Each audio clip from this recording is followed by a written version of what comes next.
All right, so we got a lot going on around Cyberpunk, the expansion. We're going to be talking about the sequel and even Edgerunners. Check out the headline right here. It says this is very good news for Cyberpunk's new expansion. CD Projekt Red is paying attention to critical feedback, and this gets me even more excited for Phantom Liberty. I'll explain in just a moment. Plus, we've got this one right here. Cyberpunk Edgerunners is expanding in a surprising way. We'll be learning more about our favorite characters as well, so get hyped about that one. Also, we have this one right here. Cyberpunk is secretly testing something new. We just got update 1.61, so what's next? Yeah, it looks like they're already beginning work on something. Maybe we'll get another patch before update 1.7. And also, we have this one right here. Here's why Cyberpunk sequel will stay in Night City. So is Night City going to be a forever thing? That's going to be the big question. But also, check this out right here. All right, so let's go ahead and check and see what my champions are up to today. So who shall I pick today? So I found out about this epic game called Raid Shadow Legends, an epic MMORPG on both PC and mobile, and it's free to download right now. This game has a lot to offer. In fact, there are millions of champion combinations to master. Test your skills against challenging raid bosses, dungeon runs, campaign battles, and yes, PvP multiplayer arena battles against other players. There's over 600 individual powerful champions to choose from, each with their own unique skills. Find your favorites and upgrade them to take down some of the most fierce warriors in the land. So join me right now in Raid Shadow Legends. Use my QR code on the screen right now or the links in the description below to download Raid for free to your mobile phone or PC. But we've got to talk about my favorite faction in the game, the High Elves. They have a pretty cool backstory too. Their homeland has prevailed through thousands of years, and during the fall of the Lizardman Empire, they are famous for helping humans form into functioning civilizations, and get this, they defeated the orcs when all seemed lost. Things took a turn for the worse when Cyroth, the Lord of Darkness, convinced some of the elves to rebel and attack the kingdom. The elves barely survived this civil war, but here they are, still standing tall, stronger than ever. It's a pretty incredible story. And by the way, this month is absolutely huge for Raid. They've introduced a new faction called the Sylvan Watchers, featuring all new champions, including the Forest Elves, Druids, and even the Faes, who will you summon in battle. And Raid also introduced a full lineup of events with a new season of Forge Pass, where you can get your hands on some of the most powerful gear the game has ever had.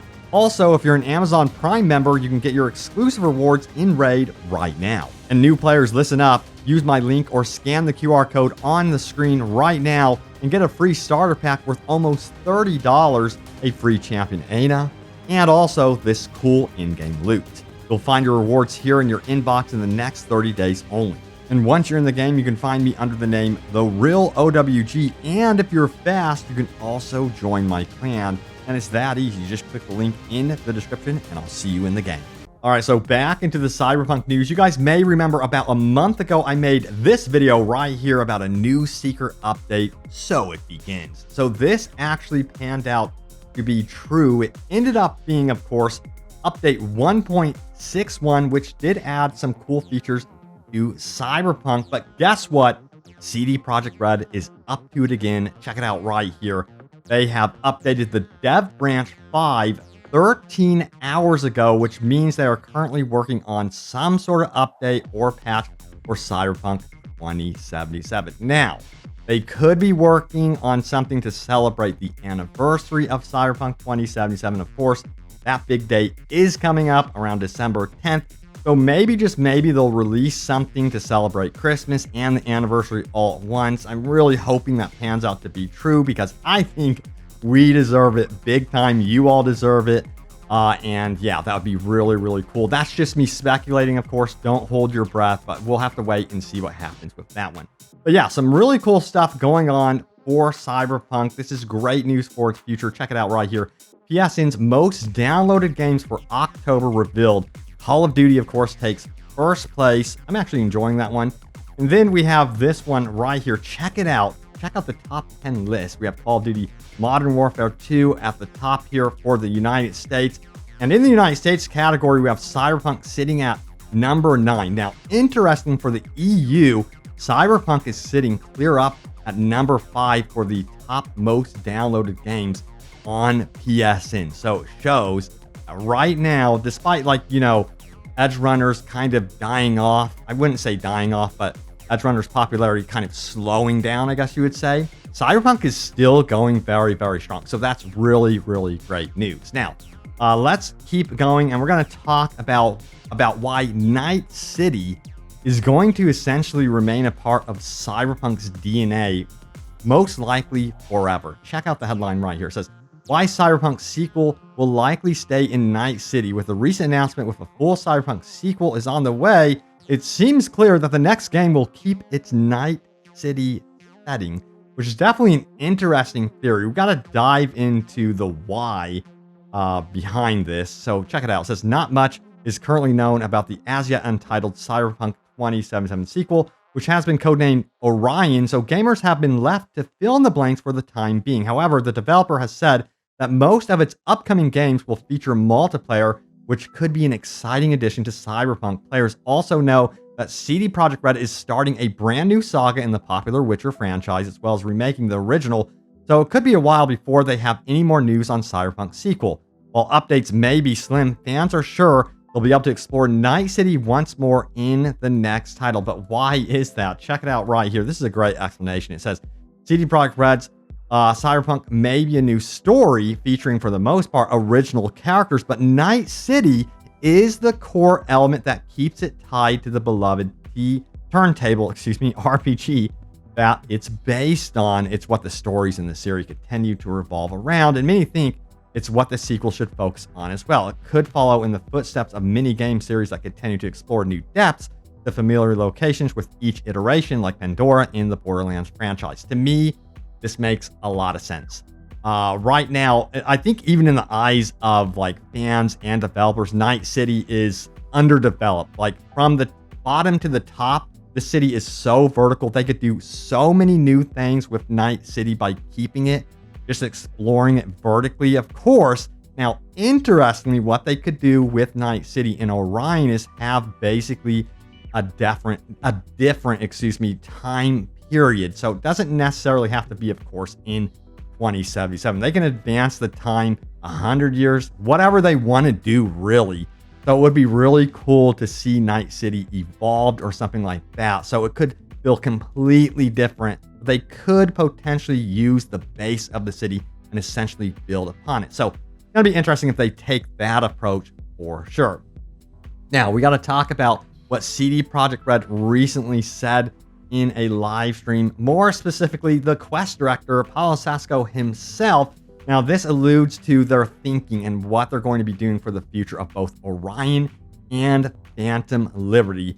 So this comes from this post right here. What Witcher 3 has done better than Cyberpunk. The Quest director shares his thoughts. What is your opinion on this topic? But let's go ahead and take a listen. What things do you think Witcher 3 has done better than Cyberpunk? One of the things is people talk about choices and consequences. That Cyberpunk has too little of those big choices. And we were talking about it that some of them are just there, but they're not telegraphed enough. So I would say point one, choices and consequences, but not them specifically, but telegraphing the consequences. I think Witcher did it better. I think point two would be structurally, and I was talking about maybe 30 minutes ago. I made a mistake on my side, me and Mateusz Tomaszkiewicz mostly, because it was two of us making those decisions.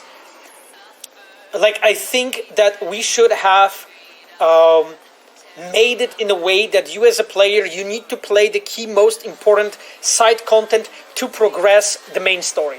It was too easy to play Cyberpunk in a way with ignoring everything and just doing the main story and then writing publicly that you hate the game because it's way too short and what the hell is it and so on. That's why the experience of players who played Cyberpunk and put a lot of time into it versus players who just tried it is so vastly different. So I think this is a second mistake.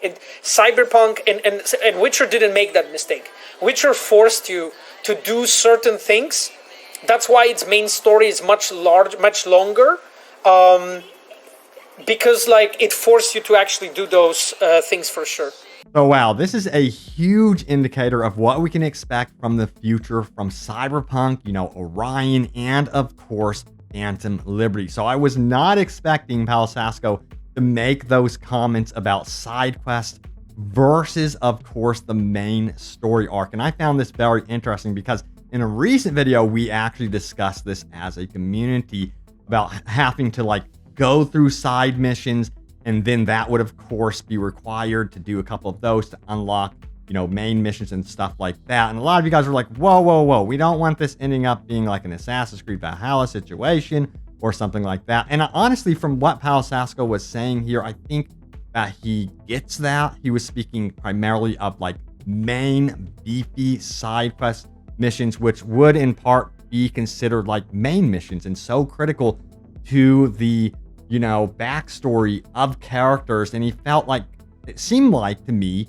he felt like he was kind of bummed that they made them into or seem like side quests, that these needed to be experienced to really enjoy the main story. So in that way, they feel like they made a mistake. So with Phantom Liberty, I'm curious to see how they actually do the structure with their storytelling, with main missions, side missions. I think a lot of the beefy side quests might be rolled into the main missions this time around. Now, you got to remember also this comment here from the CEO of CD Projekt Red. It says, CDPR's CEO, the design and nature of Cyberpunk Phantom Liberty is different than that of the Witcher 3 expansions. That can mean a multitude of things.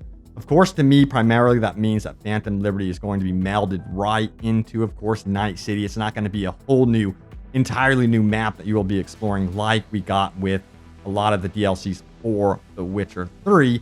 But it could be interesting if the structure and things like that are very, very different in terms of main missions versus side quests for Phantom Liberty. I'm assuming that they're going to take this mentality that Palasasco was speaking about and apply that to Phantom Liberty, which in my personal opinion gets me excited because I think it would be better received, because a lot of the side quests need to be experienced in Cyberpunk, and it makes sense that in a way that they would be kind of like a requirement. So yeah, I get where he is coming from for sure.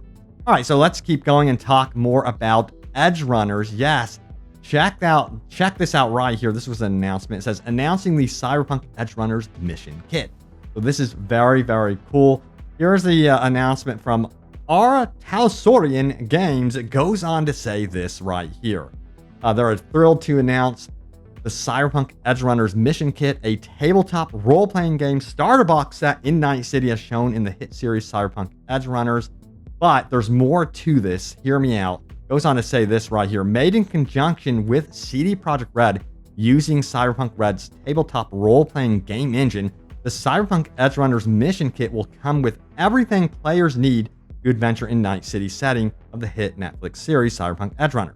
The box set will include essential rules as well as lore about the dark future, Night City, the Edgerunners team, and more. That bit right there gets me excited. We're going to be learning more about our Edgerunners characters, our favorite characters, basically in the Cyberpunk universe. So that gets me hyped. And honestly, I still think it would be cool if they had some sort of Edgerunners video game.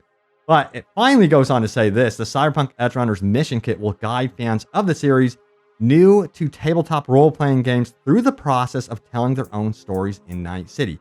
At the same time, existing players of Cyberpunk Red will get their first glimpse into the cyberware, firepower, and net running skills of the 2077 era. So some really cool crossover stuff going on here with the tabletop. And if you're not into tabletop stuff, this would be the time to get into it. I love the sense of community around that sort of thing. Now, there's no like release date on this, of course.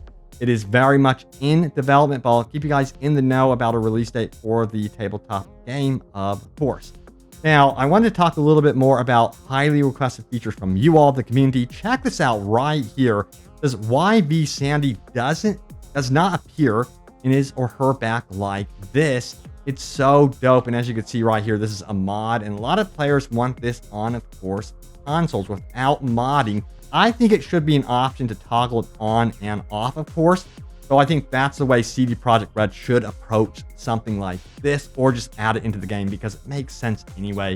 It is so cool looking. All right, so let's get into your top comments from my most recent video, which was this one right here. It says, big 45 gigabyte patch, 1.61, new legendary blueprint, and more. So yeah, the new patch did roll out recently, and it was pretty exciting. They also added some very, very cool stuff for AMD, even on consoles. So yeah, the game's running smoother than ever, which is great to see. Now, let's see what you guys had to say about this one. August Venice says this: the best thing CD Projekt Red could do for this game is with Red Mod, bring mods to consoles like Fallout and Skyrim in lieu of not giving us a second DLC. Let the community allow the game to thrive. Dude, I couldn't agree more with you. I'm not going to say that's not going to happen, but most likely I just don't think that that will happen, because they're going to want to move on to Unreal Engine 5. Maybe they could put a dedicated team to build that type of infrastructure, but that's like an entirely new thing they would have to add to the game, of course. We'll have to wait and see, because it surprises me that they even did Red Mod in the first place, because they're doing tutorials and everything for that. So yeah, maybe, just maybe, I'll keep you guys up to date if that does ever happen. Cross our fingers. Come on, CD Projekt Red, make it happen. So Azil Thrus says, what I would majority like to see is getting more levels. I try to flesh out a good build, and often am stopped in my tracks because I'm done leveling. Along with that, it would be nice to respec attributes as well as perk points.